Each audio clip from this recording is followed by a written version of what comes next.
Yo, what's up guys, welcome back next with Cross-Banlist Cup. Upper part again, right side, so top 8 finally. Let's take a look. So both of these decks already very similar age, if not the same, but the deck lists are somewhat different. Well, different time periods. Burning Abyss having access to Beatrice, more so PK Fire, Beatrice Turbo versus Prime Nekroz, that is. Basically having access to Djinn lock, right? So which deck has the advantage? Well, we see that 69% of the people voted for Nekroz. So Nekroz has the advantage according to the people over Burning Abyss. I could see why, but if we take a look at both deck lists, I feel that Burning Abyss has like the slight advantage, looking at Anti-Spell, looking at Mask of Restrict, which basically restricts tributes as a whole, and that includes Ritual Summons. So, but on the other hand, look at Nekroz, like look at the sideboard, Twister, like the OG Twister, and what's the trap called? Typhoon? The trap, you know, basically it was main deck against, or side deck against pendulums. You could hit your opponent's scales when you go second. Anyway. So Burning Abyss goes first, game number 1, and this is definitely a solid start. The thing is that against Nekroz, you know how Ritual Nekroz works, like Ritual Trishula. You, like here, there was like a short moment in my head, and I was like, maybe I should not search, just in case. But I was like, nah, I have 2 Fog Blades. This is game number 1, pre-side deck. There is only triple Typhoon for what was it? A 44 card deck.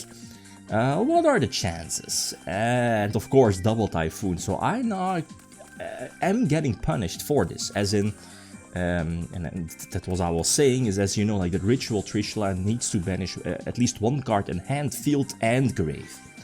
So if I would not have searched with Skarn before, I would have not, you know, at least I would have no cards in hands, essentially. But I mean, it's fine though. This is Burning Abyss. Burning Abyss with 3 Beatrice, so I mean, resources-wise, this deck is fantastic. So let's see. Okay, so we go for, I think it's Liebig. Liebig, the one that's, when it's sent to the graveyard, special summons a Burning Abyss from hand, but its effect is negated. Ah, I forgot this one. I forgot Dweller. Nekroz having access to Dweller. That's kinda important, but the thing is that, like BA with stuff like Fog Blade, that also helps out a lot. Unicorn doesn't do that much against this deck. Sure, it prevents Beatrice, but if you destroy Beatrice, I can still special summon my 3k Beatstick, right?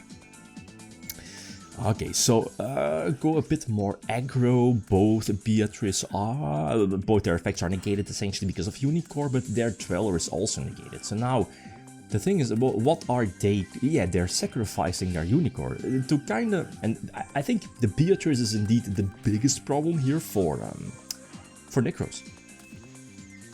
Sure, you're sacrificing Unicorn. I mean, Unicorn is fine, or doesn't again do that much. Sure, by sacrificing Unicorn, you're forced to use your one-off Dweller because the other material was already gone, and you get rid of 1 Beatrice, but there is 1 left on field, so you need to deal with that one. And what are the outs? Like Brionic is an out to bounce it back. Trishula is an easy out. But again, we have stuff like Fogblade, which this deck kind of relatively easy searches. So Kaledo, this is fine. Okay, so level 11, I think, right? Clauseless and Valkyrus, that should be 11. Yeah, we are negating Clauseless. What does it? Negates the effect monster or the extra deck monster and puts it at 0 attack, if I'm not mistaken. Brionic is fine. Unicorn for Valk, probably to just survive, but they are low on life points. So let's see, can we do damage? I'm not so sure. They indeed go for Valk. They don't want to get in Barbar range. Yeah. Ooh, you know, like 9 years ago, Barbar range, those words. So we go for... Ah, they put themselves into... I mean, okay, fair enough. Beatrice, yeah, they wanted to go for Trish, but we already had Barbar in hand, so we are going to Barbar them for a game. Nope, not this time. So this one, it was a long one, but fine though.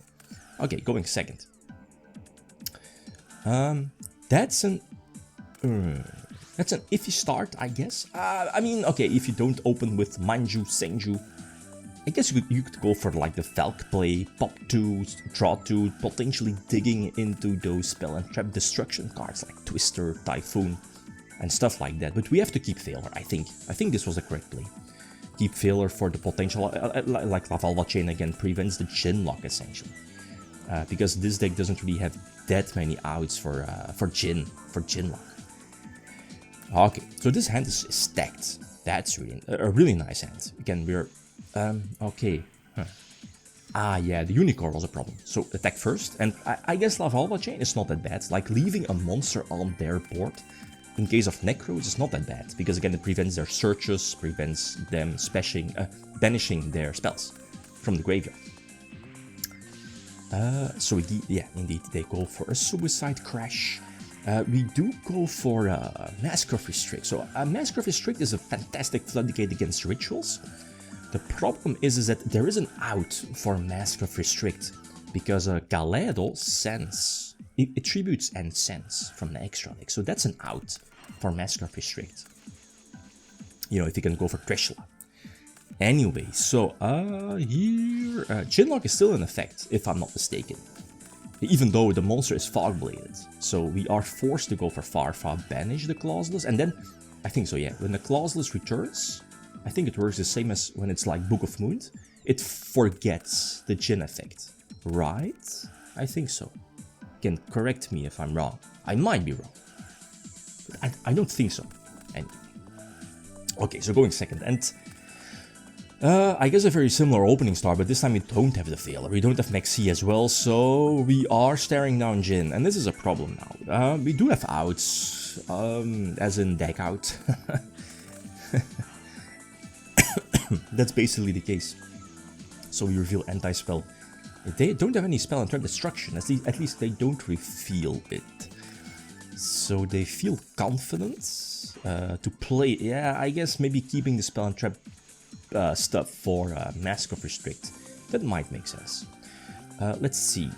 What was this cycle going to summon? Was it going to be Trish?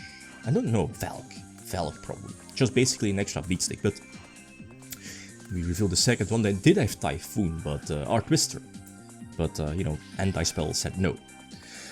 Basically another big beat stick hitting the field, attacking over, yeah, Skarm this time, so we do get a Surge, but I mean the problem here is we can't special summon, so we search, I guess, Storgite, but again, like, the outs here are very slim. So I'm working towards a Fogblade, and then, you know, we'll see how far we can go. Can we push for deck out? Probably not, like, in all honesty. There is just far too many cards they can side deck. Looking at Spell and Trap Destruction. So let's see, we Fogblades, yeah, the big beat stick. And I was like, okay, another Typhoon, so here, and this is, I was about to say like the small turning point, not the case, but I was like, okay, let's, even though it's not enjoyable to view, let's make it a stall fest. So we go for Seer, basically a bigger beat stick compared to Banju, Senju or Clauseless. And then we can Fogblade our own monster, as you know, like Fogblade, unlike Fiendish Chain. The monster that's equipped with Fogblade cannot be attacked. So, you know, popular in Burning Abyss and stuff like that, you can Fogblade your own monster and then your opponent cannot target that monster for an attack. So here, their problem now is that anti-spell, all of the floodgate, like anti-spell is there. And Fogblade, yeah, prevents attacking, so their outs for this are very slim because they already used some resources. Castel is an out. Let's see, I guess, yeah, both ritual spells set, so potentially, you know, looking at Trishula. Trishula is an out. I think the only out, ritual out that is, right? Yeah, I think so. So Trish is there. We do have Failure, no Book of Moon, stuff like that. And there is only one Trish, so they cannot protect. They're super low though, like, what is it, 10 cards left in the deck, something like that? Valk for more, yeah, basically they want to draw more spell and trap destruction. Like something to pop one of the Fogblades and then Castel, you know. And here, I think I maybe should have played it safe, but again, as I mentioned before, I don't think it's a matter of time. I'm not winning this one by deck out. And again, I'm still under Djinn lock, I can't special summon. So it's just a matter of time that, you know, we're losing this one. Anyway, Game number 4, let's see. Okay, down to mill 3, and this is a fantastic mill. Graph, the one of Graph, by the way. And the one of Liebig. It is what it is. So Beatrice set 2, both floodgates. So they do opt to go for that, obviously because they cannot play otherwise. So let's see, we do have a Beatrice, they cannot play. So they're setting both ritual spells. And we go for, what is it? Is it Alich? No, it's Calcap. And the one that bounces basically in the end phase. Yeah, well, at least when it's sent right. And I think we side-decked out the Shadow Dragon, I think so. But let's see, we were able to search, you know, Scar and Tour Guides, because again we were able to pop stuff, right? Yeah, Fogblade, Breaksword, yeah, to pop the back row. Again, not give them any way to ritual summon, basically. And this is not game? No, because the monster is not put at 0 attack. They go for Valk, which kind of makes sense, because now if they have another normal summon, they could potentially go for like Excite-a-Knight, so that could be a problem. But I mean, we still have Beatrice or Farfa, so the ways are still there to prevent that is. And they cannot ritual summon again because of anti-spell. So this is not a good play. Like in hindsight, now that I see it, this play doesn't make sense. I should not have used Beatrice, at least not sent Seer, I think, yeah. Should have gone for the rank 3 X8 and, what is it, Krantels, I think, yeah, the one that pops back rows. Much better. But it won't matter that much, because now we are able to attack for a game, I think. Yeah. F-Zero, again, doesn't do that much, but essentially, we were able to attack for a game, so it didn't really do that much. Okay, so Burning Abyss going to the top 4. Nekroz is still there. It will take on Dragon Rulers, but that's later. Next on, bottom part, we have Snake Eyes. Snake Eyes Fire Kings Azamina versus Sprite, OG Sprite featuring Toad. Which deck will win that one? Okay, guys, thanks for watching. Feel free to leave a comment, like if you enjoyed the video. Riddim signing out. Peace.